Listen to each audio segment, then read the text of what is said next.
월스트리트저널은 1986년부터 93년까지 4명의 유명한 전문가가 선정한 주식들이 시장 실적을 능가하는지 조사했습니다. 조사는 연말 무렵 4명의 전문가로부터 다음 해에 유망한 종목을 추천받고 1년 뒤 실적이 가장 나쁜 전문가 2명을 배제하고 새로운 전문가 2명을 추가하는 방식으로 진행됐는데요. 어떤 결과가 나왔을까요?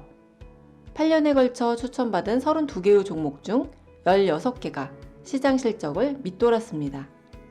투자의 대가 데이비드 레먼에 의하면 1929년부터 1993년까지 사이에 있었던 전문가들의 종목 추천과 관련된 60여 개의 조사에서 전문가가 최고라고 추천한 종목들 중 무려 75%가 시장 실적을 밑돌았다고 합니다.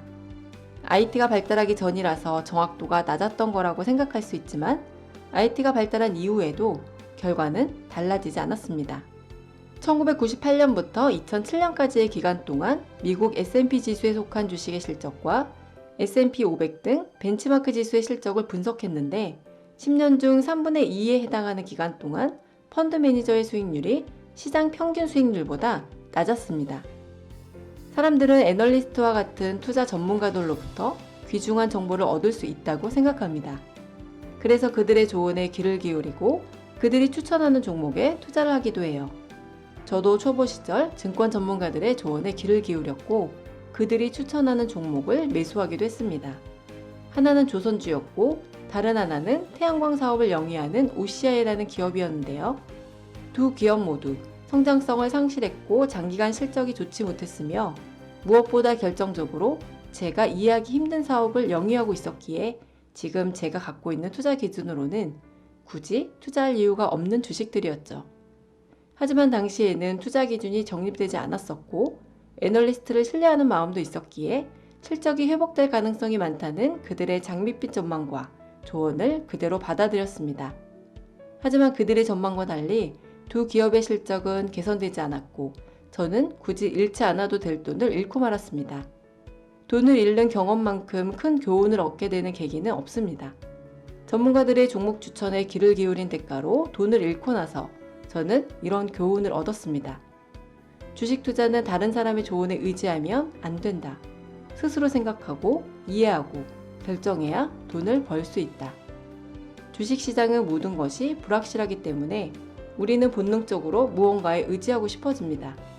그래서 사람들은 지표나 수치를 꿰뚫고 있는 전문가들의 조언을 그대로 따르는 경향이 있어요. 하지만 전문가의 말을 따른다고 해서 투자에 성공할 수 있는 것은 아닙니다. 지표나 수치를 꿰뚫고 있다고 해서 미래를 예측할 수 있는 것은 아니기 때문이에요.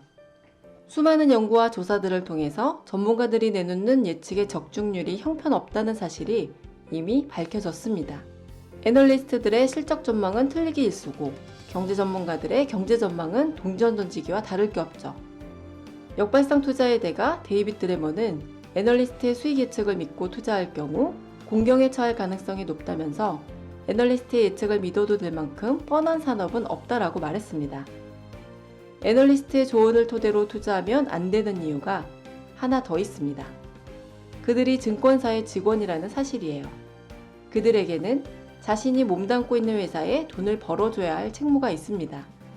때문에 그들에게 가장 중요한 것은 증권사의 매출을 올려주는 것이지 예측을 정확하게 하는 것이 아닙니다. 투자자들이 종목을 자주 바꾸고 거래를 빈번하게 해야 증권사가 수수료를 더 많이 벌 수 있기 때문에 애널리스트의 투자 의견은 사실상 광고에 가까울 때가 많습니다. 애널리스트는 각자가 담당하는 업종이 있고 해당 업종의 인기도는 그들의 몸값에 영향을 줍니다. 때문에 그 어떤 애널리스트에게도 제가 담당하고 있는 섹터의 주식들은 유망하지 않으며 향후 실적이나 주가가 반등할 가능성도 별로 없으므로 다른 섹터의 주식에 투자하는 게 더 낫습니다 라는 고백을 기대할 수는 없습니다. 예전에 월스트리트저널이 애널리스트의 보너스를 결정하는 항목을 조사한 적이 있었습니다. 보너스가 애널리스트의 연봉의 상당 부분을 차지하고 있었기 때문이었는데요.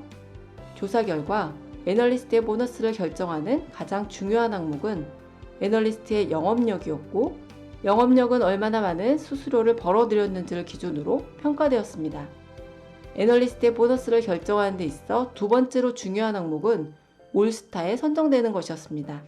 애널리스트가 올스타에 선정되면 해당 증권사는 수수료로 더 많은 돈을 벌 수 있게 되기 때문이었는데요.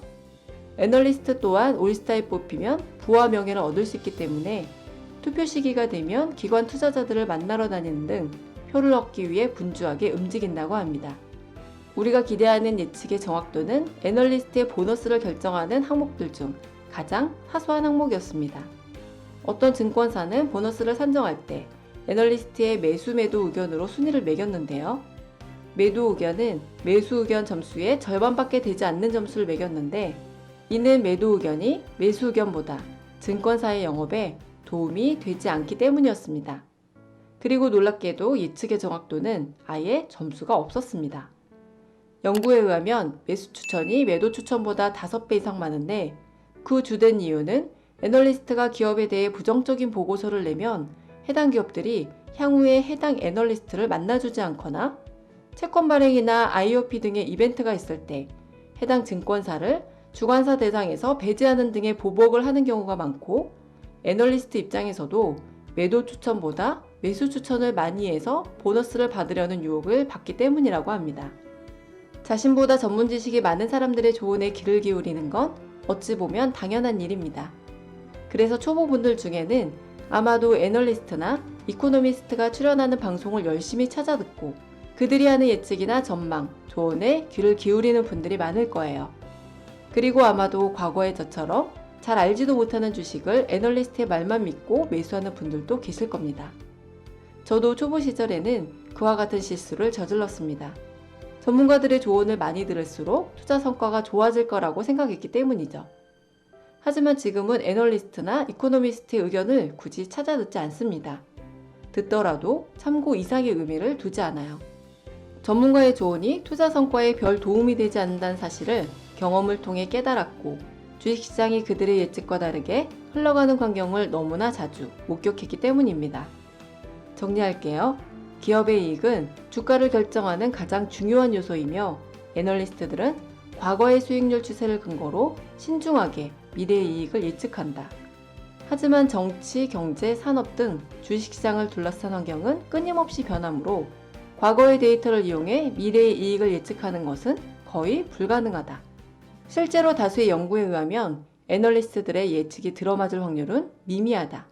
따라서 투자자에게 있어 애널리스트 예측은 거의 쓸모가 없다. 애널리스트의 실적 전망이나 종목 추천을 근거로 주식을 매수하거나 매도하지 마라. 누군가 어떤 기업에 대해 힌트를 주면 덜컥 겁이 난다. 누구의 말도, 어떤 사전 정보도 필요 없다.